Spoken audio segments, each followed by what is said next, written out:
नमस्कार विद्यार्थी मित्रांनो, मी अक्षय कुंभारे, स्पंदन करिअर इन्स्टिट्यूट नागपूर तर्फे आपल्या सर्वांचं स्वागत करत आहे. आज आपण बघणार आहे अल्फा न्यूमरिक सिक्वेन्स पझल म्हणजे अक्षर संख्या कोडे याचा भाग 2. याच्या आधी आपण भाग 1 बघितला होता, ज्यामध्ये आपण काही बेसिक टाइपचे एक्झाम्पल घेतले होते. आज आपण एक्झाम्पलची लेवल वाढवूया. तर आता जराही वेळ वाया न घालवता आपण डायरेक्ट एक्झाम्पल घेऊया. तर आता आपण पहिली पझल बघूया. पहिला प्रश्न, ही सगळी पझल आहे. पझल मध्ये काय असतं नेमकं, आपल्याकडे नंबर्स असतात, अल्फाबेट्स असतात आणि सिम्बॉल्स असतात. तर आपण प्रश्न काळजीपूर्वक वाचून घेऊ आणि बघूया की काय तो म्हणत आहे. जर वरील व्यवस्थेमधून सर्व स्वर काढून टाकले, काय म्हणताय आपल्याला, स्वर जे आहेत, स्वर म्हणजे काय असतात इंग्लिश मध्ये, वॉवेल्स. हे सगळे वॉवेल्स काय आपल्याला एलिमिनेट करून द्यायचे. वॉवेल्स कुठले असतात? वॉवेल्स असतात A-E-I-O-U. आता हे 5 अल्फाबेट जर आपल्याला दिसले कुठे वॉवेल्स वाले, तर ते आपल्याला एलिमिनेट करून घ्यायचे. तर आपण बघून घेऊ कुठे आहेत वॉवेल्स. वॉवेल्स आहे U, E आणि A. हे 3 वॉवेल्स आहेत जे या सिक्वेन्स मध्ये आहे आणि या तिघांना आपल्याला कन्सिडर करायचं आहे नाही, ते आपण काढून टाकलेले आहे. पुढे प्रश्न बघूया. तर खालीलपैकी काय डाव्या बाजूकडून 13व्या घटकाच्या उजवीकडे 8व्या स्थानावर आहे? थोडं कन्फ्युजिंग आहे, प्रॅक्टिस केली तर येऊन जाते. काय म्हणताय, आता डावी बाजू ही, उजवी बाजू ही. डाव्या बाजूकडून 13वा घटक आणि त्याच्या उजवीकडे 8वा घटक, म्हणजे एक प्रकारे काय झालं, डाव्या बाजूकडून 21वा घटक. 13 + 8 किती होतात? 21. चला आपण बघूया. डाव्या बाजूकडून 13व्या घटकाच्या उजवीकडे 8व्या स्थानावर काय येईल. तर आपण 13वा घटक पहिले आपण शोधून घेऊ. 3, 3 दुने 6, 3 त्रिक 9, 3 चौक 12 आणि हा 13. हा डॉलरचा जो सिम्बॉल दिसत आहे, हा काय आहे? 13वा घटक. याच्या उजवीकडे 8वा. 3, 3 दुने 6, 7 आणि 8. तर काय येणार? हा 4 जो आहे, हा जो आहे उजवीकडच्या 8व्या स्थानावर येईल. आता जर आपण बघितलं, काय म्हणताय, डाव्या बाजूकडून 13व्या घटकाच्या उजवीकडे 8वा, म्हणजे डाव्या बाजूकडून 13व्या घटकाच्या उजवीकडे 8वा. 13 + 8 21 केले तरी पण तेच येत आहे का, ते बघून घेऊ. 3, 3 दुने 6, 3 त्रिक 9, 3 चौक 12, 3 5 15, 3 6 18, 19, 20 आणि 21. आला बरोबर. आता इकडे वॉवेल्स आले मधात, त्या वॉवेल्स आपल्याला कन्सिडर करायचं नाहीये. तर माझा आन्सर काय राहणार? Option A 4. आय होप तुम्हाला कळलं असणार की अशा प्रकारच्या प्रश्नाला, म्हणजे हे डाव्या बाजूने 13 उजव्या बाजूने, हे आपण रँकिंग टेस्ट मध्ये सुद्धा बघितलं होतं.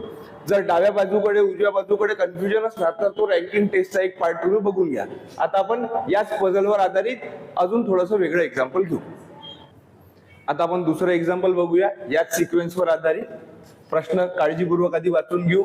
जर प्रत्येक चिन्ह पहिले संख्येमध्ये बदलले, म्हणजे जे पण सिम्बॉल्स आहेत तिकडे, त्यांना काय करायचं आपल्याला?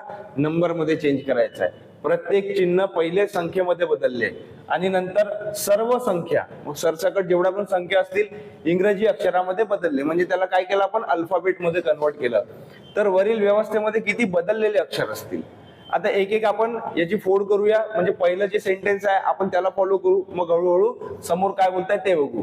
काय म्हणताय, जर प्रत्येक चिन्ह पहिले संख्येमध्ये बदलले, तर आपण काय करू? चिन्ह बघून घेऊ. सगळ्यात पहिले हे आहे @, हे आहे पाऊंड, त्यानंतर हे अल्फा, डॉलर, स्टार, हॅश, त्यानंतर पर्सेंटेज. एवढे मला काय दिसत आहे याच्यामध्ये? सिम्बॉल दिसत आहे. हे चिन्ह पहिले काय करायचं आहे? प्रत्येक चिन्ह पहिले संख्येमध्ये बदलले, म्हणजे हे जेवढे पण आहेत याला काय करायचं आपल्याला? नंबर मध्ये कन्वर्ट करायचं आहे. तर हा काय झाला? नंबर. हा सुद्धा झाला नंबर. आता याच्या पुढे आपल्याला यांना नंबर म्हणून कन्सिडर करायचं आहे. सगळेच्या सगळे काय झाले? नंबर. आणि नंतर सर्व संख्या, याच्यामधल्या सर्व संख्या आणि हे जे सिम्बॉल्स आहेत ते सुद्धा आता नंबर्स आहेत, म्हणजे त्याला पण आपल्याला कन्सिडर करावं लागणार. सर्व संख्या इंग्रजी अक्षरामध्ये बदलले. आता संख्या कुठली कुठली आहे? 8 आहे, याला आपण अल्फाबेट मध्ये कन्वर्ट केलं. आता हा सुद्धा काय आहे? आता संख्या आहे. आधी सिम्बॉल होता, आता तो नंबर आहे. याला सुद्धा आपल्याला अल्फाबेट मध्ये कन्वर्ट करावं लागणार. हा नंबर आहे, याला सुद्धा अल्फाबेट मध्ये. हा एक नंबर दिसत आहे, याला सुद्धा अल्फाबेट मध्ये. हा 6 मला दिसून राहिला इकडे. आता हे सुद्धा नंबर्स आहेत, तर हा सुद्धा अल्फाबेट झाला, हा सुद्धा अल्फाबेट झाला. हा एक नंबर आहे, हा सुद्धा अल्फाबेट झाला. हा नंबर आहे, हा पण अल्फाबेट झाला.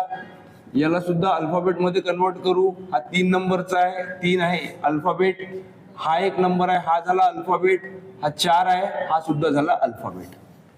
आय होप तुम्हाला कळलं असणार की मी कशा पद्धतीने चिन्हाला आधी नंबर मध्ये बदलला आणि जेवढे सर्व संख्या होत्या, सर्व नंबर्स, त्याला मी आता अल्फाबेट मध्ये कन्वर्ट केलेला आहे. तर वरील व्यवस्थेमध्ये किती बदललेले अक्षर असतील? आता बदललेले काय? हे खाली जे पण दिसत आहे आपल्याला ते काय आहे? बदललेले आहे.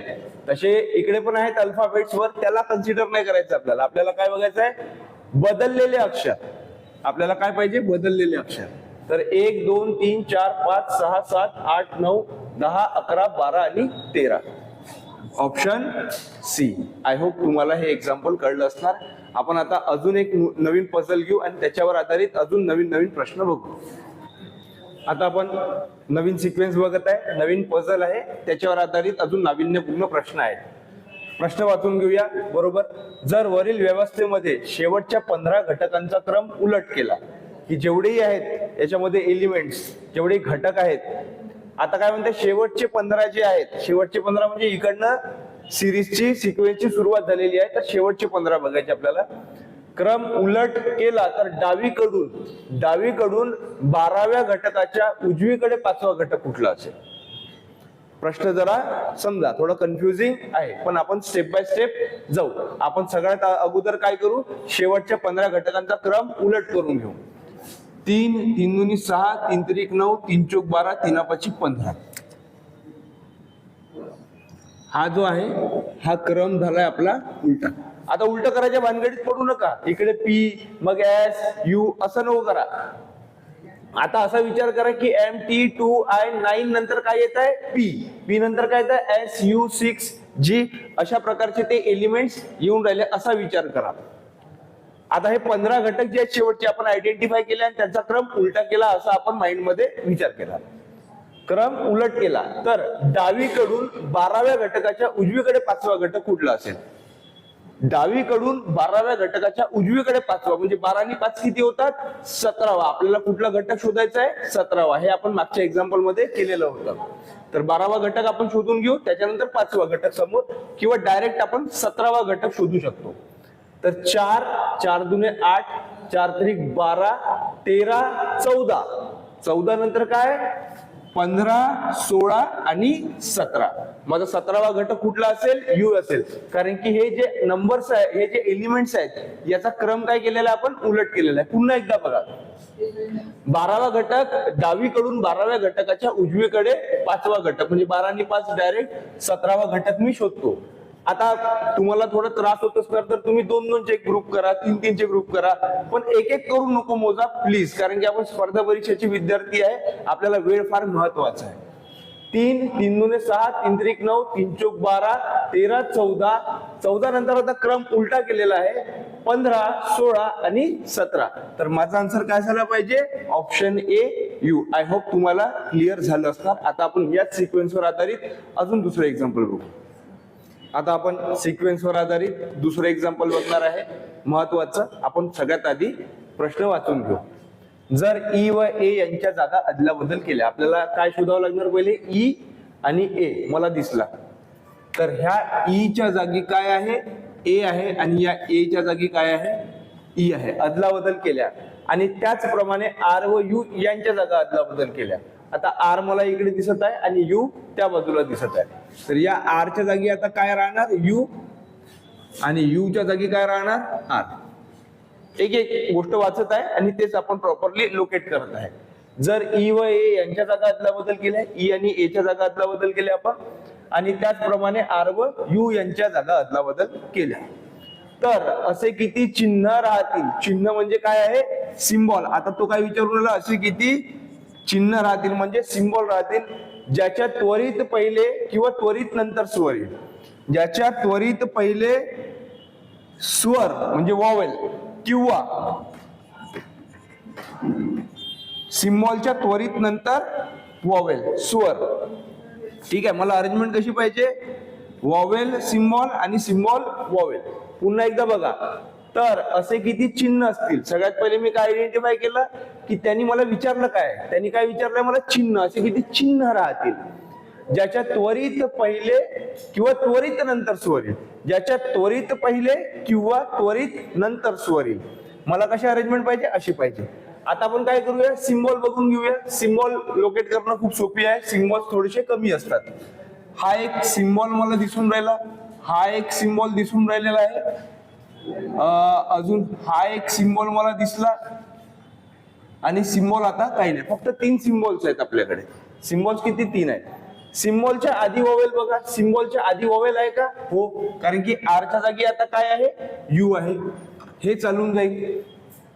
सिम्बॉलच्या आधी वॉवेल पाहिजे, सिम्बॉलच्या आधी वॉवेल आहे का, हे सुद्धा चालून जाईल. सिम्बॉलच्या आधी वॉवेल आहे का, हो, हे पण चालून जाईल. सिम्बॉलच्या नंतर वॉवेल, सिम्बॉलच्या नंतर वॉवेल, सिम्बॉलच्या नंतर वॉवेल किंवा सिम्बॉलच्या नंतर वॉवेल असं काहीही आहे नाही. आपल्याला प्रश्न विचारला होता, आपण शोधून घेतलेला आहे. माझा आन्सर काय असायला पाहिजे, किती चिन्ह राहतील, तर असे किती चिन्ह राहतील, तर 3. Option C. आय होप तुम्हाला लक्षात यायला. जास्त घाबरायचं नाही, कमी येऊन राहिले, जास्त येऊन राहिले, ते जसं आहे तसं आपण फ्लो मध्ये चालायचं. जो प्रश्न विचारला, थोडी प्रॅक्टिस केली की सगळं येऊन जाते. तर आज आपण अल्फा न्यूमेरिक सिक्वेन्स पझलचा दुसरा भाग बघितला, ज्यामध्ये आपण काही नाविन्यपूर्ण एक्झाम्पल बघितले, ज्याची लेवल थोडीशी जास्त होती. आपण अजून एक भाग घेऊ, भाग तिसरा. त्यामध्ये आपण अजून थोडे टफ लेवलचे क्वेश्चन्स घेऊ. तर आमच्यासोबत जुळून राहा नवीन प्रश्नांसाठी. आता एवढं बोलून मी आपला लेक्चर आज संपवतो. Thank you very much.